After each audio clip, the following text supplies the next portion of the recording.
So not only are there many false identities that Christians need to be aware of, but there's also identities that are godless altogether, the most obvious of which is atheism. Atheism claims there is no God, and that robs you of your primary identity in relationship with our triune God. And if you don't have a right view of God because he doesn't exist, then how are you supposed to have a right view of these God-given vocations that he has put you in, that of relationship with your neighbor and work, which loves and serves God and serves your neighbor?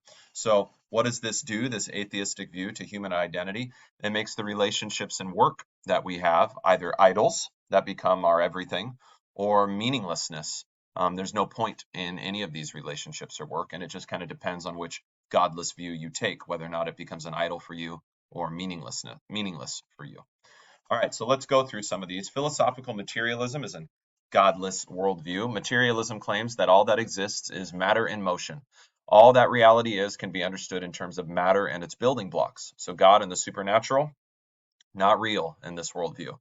But you lose more than that. If you accept materialism, then you have a brain, not a mind. Why would that be? Because a brain is something you can sense with your five senses. You know, we could dissect a brain, but not a mind. A mind isn't tangible like that. You have firing electrical signals, but not thoughts or ideas. You have a body, but not a soul. Hopefully, you get the idea. If it's not sensible by the five senses, if it's not matter in motion, then it's not real.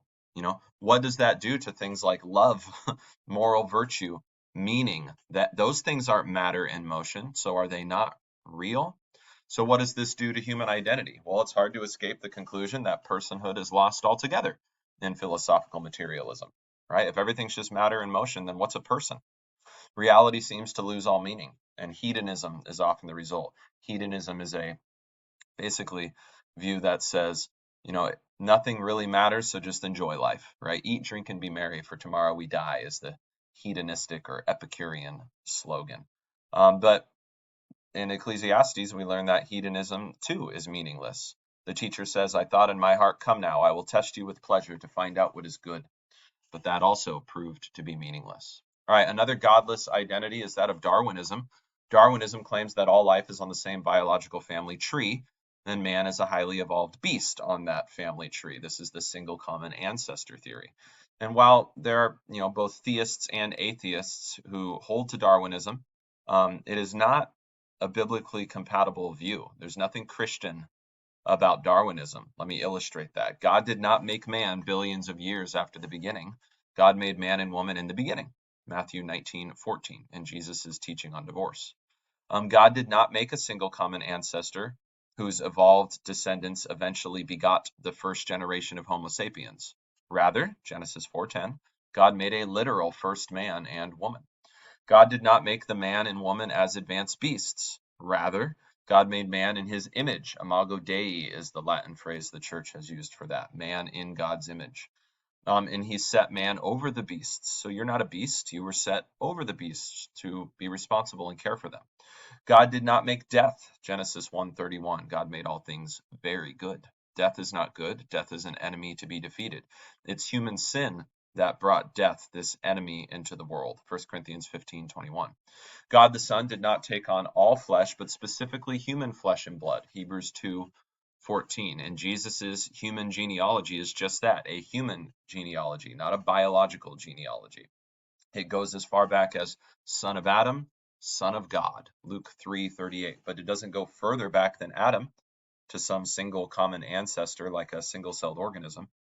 So what does Darwinism do to your identity? It says you're just a beast, albeit a highly evolved beast, and the biblical truth of man as imago Dei is lost in this view.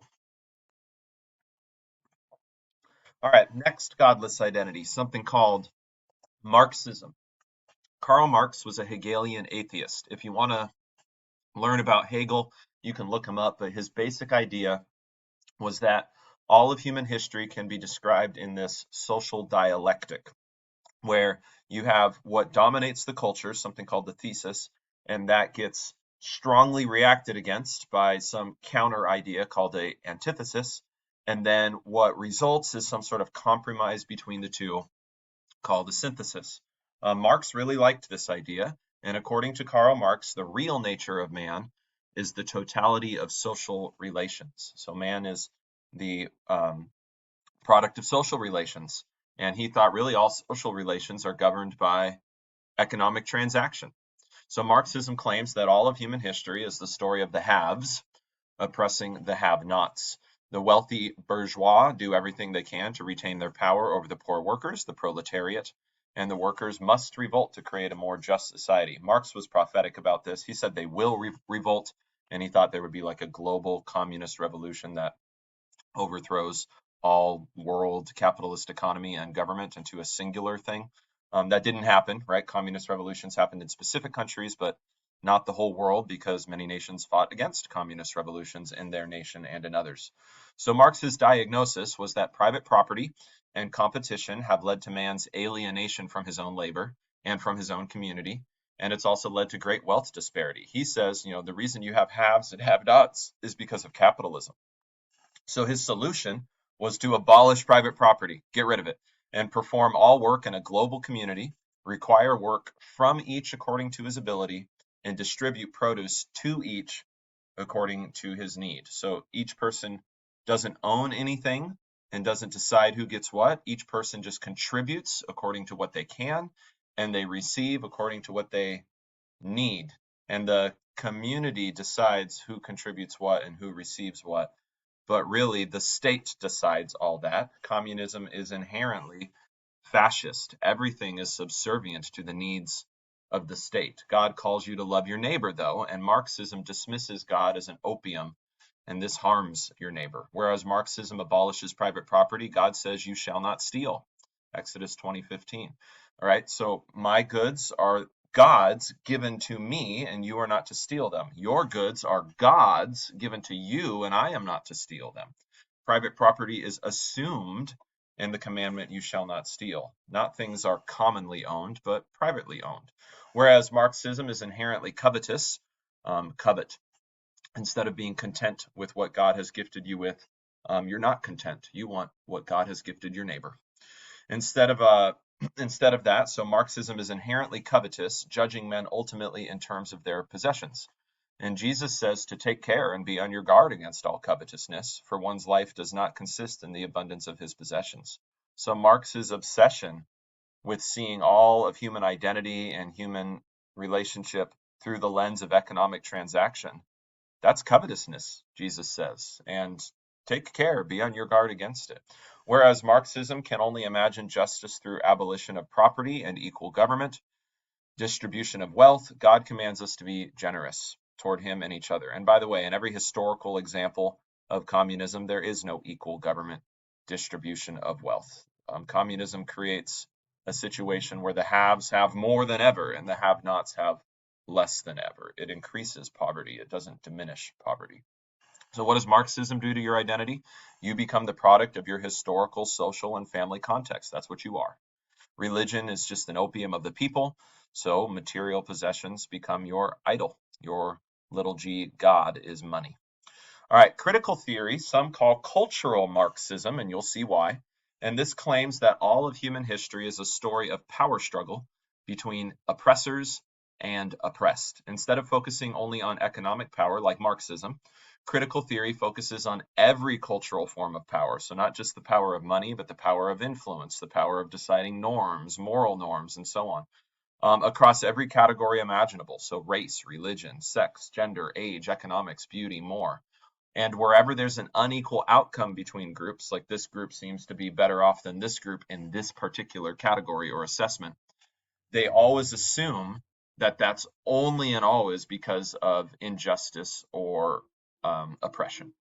So unequal outcomes are not primarily because of, say, talent, hard work, intelligence, whatever. It's always because of oppression and injustice, according to critical theory. Justice then is going to require discrimination against those with cultural power until they no longer have it. Ibram X. Kendi is a critical race theorist. He wrote a book called How to Be an Anti-Racist. And if you read this quote, he essentially argues that some discrimination is good because some discrimination actually creates equal outcomes.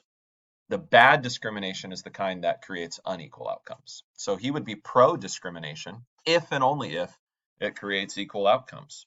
So according to critical theorists, white people oppress people of color. That's called critical race theory. Men oppress women. You might call that critical sex theory or feminism. Christians oppose non-Christians. I don't know if that has a specific name. Cisgender people oppose transgender, not oppose, oppress transgender and non-binary people. That might be called critical gender theory. And proponents of that theory call it queer theory. Rich people oppress poor people, critical economic theory or Marxism. Young people and middle-aged people oppress the elderly, that's called ageism. Good-looking people enjoy pretty privilege, while the unattractive get less opportunities. I don't know if that has a label. Intersectionality is the idea that the more oppressed categories a person fits into, the more vulnerable that person is, requiring those who fit into oppressive categories to listen to that vulnerable person. So, for example, in a disagreement between a straight white Christian male and a lesbian black Wiccan female, the man needs to be quiet and listen. Why? Because he's an oppressor, not because he's done anything, but because he's straight white Christian and male. He belongs to a category that has power. And she's oppressed, not because, say, anything has happened to her, but because she's lesbian, black, Wiccan, and female. She belongs to categories that don't have power. Critical theory is about power. So the man needs to be quiet and listen, and the woman needs to speak up. She needs to share her lived experience, is the phrase you will hear, as a prophetic voice to disrupt, that's the verb you will hear, the cultural norms that support this oppression. None of this is biblical. It takes the focus off of real men and real women, our brothers and sisters. It takes the focus off of real injustice to be repented of, like actual racism and sexism in behavior and speech. And it takes the focus off of Christ's clear and truthful language. It puts the focus on real and imagined identity labels. It puts the focus on systemic injustice, which is just anytime you notice unequal outcomes, they assume that's a systemic injustice. And it puts the focus on politically correct, which is just often dishonest language. Robin DiAngelo is another critical theorist. Biblically speaking, Satan oppresses all of us, and all of us share the same sin problem that rejects God and oppresses our neighbors. All of us need to repent of sin against God and neighbor, and the only solution is the grace of God in Jesus Christ. Critical theory or cultural Marxism is more divisive, envious, and sinful than even Marxism. The identity labels it creates would have you think about yourself and your neighbor contrary to how God speaks of us in his word. Remember, according to his word, you and your neighbor are beloved children of God the Father. You and your neighbor are redeemed by Jesus, set free, not oppressed. Look at Luke 14. God sends his anointed one with his spirit to set the oppressed free. And by faith alone, you're indwelt by the Holy Spirit. So this biblical understanding of human identity actually provides dignity and respect to every human being that critical theory would rob us of because it's so obsessed with power. So what does critical theory do to human identity? You're an oppressor or an oppressed person in a forever struggle against your neighbors. And comparing your situation to others becomes your idol. All right, last one, transhumanism. Transhumanism assumes some of the godless identities covered above. It always assumes Darwinism, materialism, and usually atheism. Transhumanism claims that man, by the continuing development of more advanced integrative technology, is self-guiding the next stage of human evolution. The goals of the transhumanist movement are sometimes called the three supers. So super longevity, we die, that's not good. Let's increase our lifespan, maybe even achieve immortality. We're not as smart as we could be. That's not good. Let's try to, like every bit of intelligence that all of humanity has, let's see if we can all have access to all of that. And super well-being, we suffer. That's not good. What if we can end suffering through tech? No more depression, no more anxiety, just peace and happiness. And if we do achieve these supers, that's called post-humanity, right? It's the next phase of evolution. We're now something post-human.